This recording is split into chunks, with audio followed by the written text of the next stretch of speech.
So right now I'm going to show you some classic Adele makeup. The main things that make Adele iconic is the cut crease kind of shadow look. She does a lot just in the crease, but keeps the top and the bottom of her lid lighter. And then she also does a really intense cat eye, usually like a nice black solid liner, and a lot of lashes. So the first thing I'm going to do is start with the shadow. And this is a matte shade, so I'd say most of the time she has a pretty matte shadow look. And I'm gonna concentrate most of it right up here at the lash line.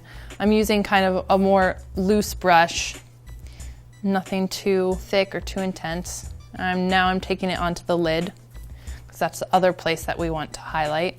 And this looks amazing if you have these two highlights here and at the brow, and then you put a really bold liner on. It looks so good. All right, so next is shadow in the crease. She usually does some clean colors. She doesn't usually go too bold with colors, so I'm gonna use some brown.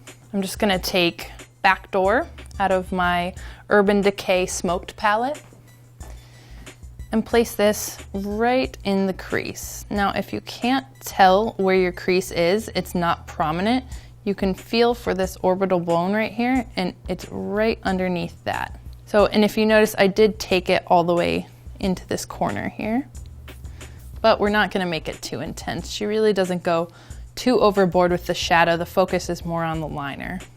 And don't worry, we will blend it as soon as we're done applying the shadow. I usually like to make the shadow a little more intense, a little deeper first, blend afterwards. It just makes the process a little bit easier.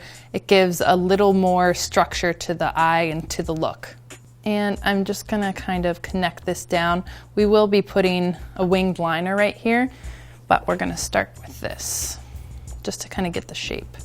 Okay, so now I'm gonna take a slightly lighter color, kind of blend it down because right now it's a little harsh. I'm going to do Bar Lust from that same palette. And I'm just going over top what we've just done. It kind of brings down the intensity, blends it into the highlighter colors that we have placed already. And I don't really, for the Adele look, blend the shadow too far up. I'd say it's more of in the crease, blended downwards. So next, we're just gonna go back and solidify that highlight that we had done before we put the liner on. So I'm going back with my blending brush, the light color, the highlight color, just tapping a little bit more on. We're gonna do a little bit more up here. It also just kind of blends everything down. Okay, and Adele usually does a little bit underneath the eyes, but not too much. I feel like she doesn't normally go all the way into this inner corner. She'll just do a little bit. So I'm going to take my smudge brush, a little bit of the darker brown that we had used. It's called Backdoor. And I'm gonna start in the outer corner. This is where you want most of the intensity, and pull it over. And I'm not gonna go quite all the way in. Just stop about right there. And we had already had inner rim brightener on the inner rim of her eye, which is just making that kind of shadow line that we just put right there pop a little bit more. Looks really great.